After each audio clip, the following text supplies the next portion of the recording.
প্রধানমন্ত্রী আসছে, এটা আসলে একটি গৌরবের বিষয়। যেভাবে গৌরবের সেই হিসেবে আমাদের কিছু আশার ও প্রত্যাশা রয়েছে। আমরা চাই এখানে পৌরসভা ঘোষণা হয়েছে, পৌরসভার ভিত্তিপ্রস্তর করবেন প্রধানমন্ত্রী। সেই উদ্দেশ্যে আমাদের পৌরসভার মধ্যে কিছু চাওয়া পাওয়ার বিষয় আছে। আমরা প্রথমে চাই পেকুয়া বালিকা উচ্চ বিদ্যালয়কে সরকারিকরণ হোক, এবং সেই সাথে এই যে শহীদ জিয়া রহমান উপকূলীয় কলেজকে ডিগ্রিকরণের উন্নতির মধ্য দিয়ে সরকারিকরণ করা হোক, এবং একই সাথে এখানকার যেগুলো উন্নয়নমূলক যে কর্মকাণ্ড আছে এগুলো যদি মাননীয় প্রধানমন্ত্রী একটু দৃষ্টি দেয়, সেই হিসেবে আমরা চাই এখানকার যার উদ্দেশ্যে এখানে পেকুয়া আসা হচ্ছে শহীদ ওয়াসিম, এবং তাকে যাতে স্মরণীয় করে রাখা হয়, সে ধরনের কিছু স্থাপনা যাতে এখানে তৈরি করা হয়, এটা আমাদের প্রত্যাশা।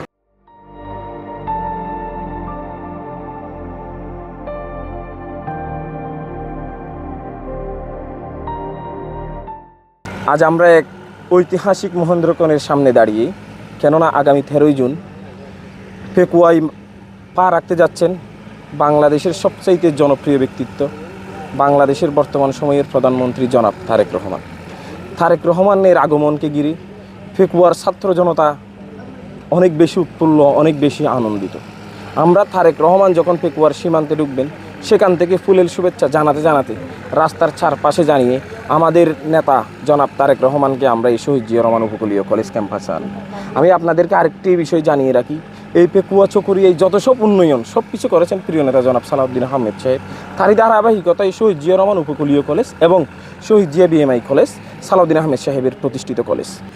যে সময় পেকুয়া উপজেলা প্রতিষ্ঠিত হয়েছিল 2002 সালে, তখন তৎকালীন প্রধানমন্ত্রী বেগম খালেদা জিয়া এখান থেকেই এই ডান পাশে যে ভিত্তিপ্রস্তরটা রয়েছেন ওইটা উনি উদ্বোধন করে পেকুয়া প্রতিষ্ঠিত করেছিলেন।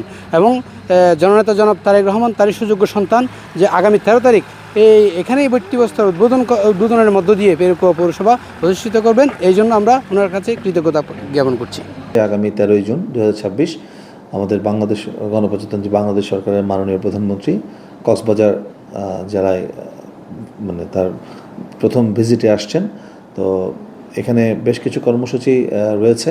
তো প্রতিটি কর্মসূচি ঘিরে এবং আমাদের মাননীয় প্রধানমন্ত্রীর আগমনকে সামনে রেখে আমরা কক্সবাজার জেলা পুলিশ সহ আমাদের অন্যান্য যারা আইন শৃঙ্খলা বাহিনী আছে প্রত্যেকেই, তাছাড়া আমাদের জেলা প্রশাসন এবং যে সকল কর্মসূচি আছে তার আঙ্গিকে তাকে সাফল্যমণ্ডিত করবার জন্য আমাদের যারা কর্মজন আছি আমরা সকলে মিলে ঐকান্তিকভাবে চেষ্টা করে যাচ্ছি একটা সুন্দর এবং সফল কর্মযোগ্য সুসম্পন্ন করার, এবং এর জন্য আমরা সর্বোচ্চ নিরাপত্তা ব্যবস্থা গ্রহণ করেছি।